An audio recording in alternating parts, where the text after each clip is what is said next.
രാധേ കൃഷ്ണ. ദശകം 73. ഭഗവത മധുരാപുര യാത്ര. നിശമയ്യതവാദയാന വാർത്താം വൃഷമാർത്താ പശുപാല ബാലികാസ്ത. കിമിദം കിമിദം കഥന്വിതീമാ സമവേദ പരിദേവിധാന്യ കുർവൻ. കരുണാനിധിരേഷനന്ദ സൂനു കഥമസ്മാൻ വിസൃജേദനന്യ നാഥ. വദന കിമു ദൈവമേവ മാസീത് ഇതി താസ്ത്വദ്ഗതമാനസ വിലേപുഃ. ചരമപ്രഹരേ പ്രതിഷ്ഠമാനഃ സഹ പിത്രാ നിജമിത്രമണ്ഡലൈശ്ച. പരിതാപഭരം നിദംബിനീനാം സമയിഷ്യൻ വ്യമുജ സഖായമേകം. അചിരാതുപയാമി സന്നിധിം വോ ഭവിതാ സാധുമയൈവ സംഗമശ്രീ.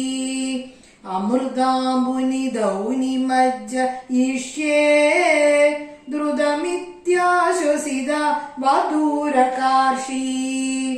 സവിഷാദപരം സയാഞ്ജമുച്ചൈഃ അതിദൂരം വനിതാ വിരീക്ഷ്യമാണഃ.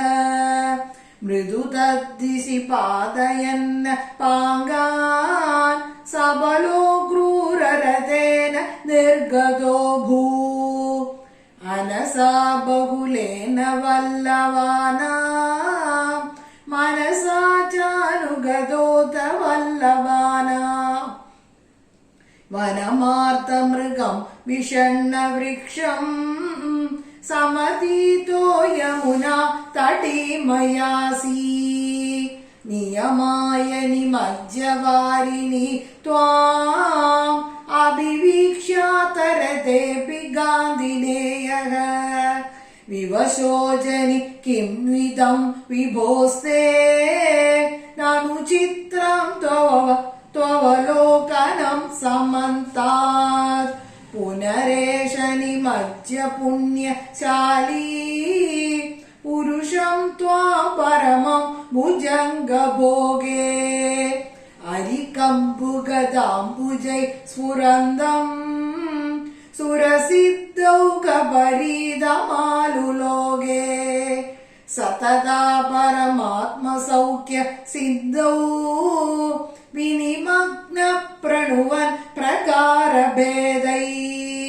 അവിലോക്യ പുനശ്ച ഹർഷ സിന്ധോ അനുവൃത്യ പുലകാവൃതോ യയൗ ത്വാം. കിമു ശീതളിമാമഹ ജലയത് പുളകോസാവിധി ചോദിതേന തേന. അതിഹർഷ നിരുത്തരേണ സാർദ്ധം രഥവാസി പവനേശ പാഹി മാം ത്വം. സർവത്ര ഗോവിന്ദനാമ സങ്കീർത്തനം. ഗോവിന്ദ ഗോവിന്ദ. ശ്രീഹരയേ നമഃ.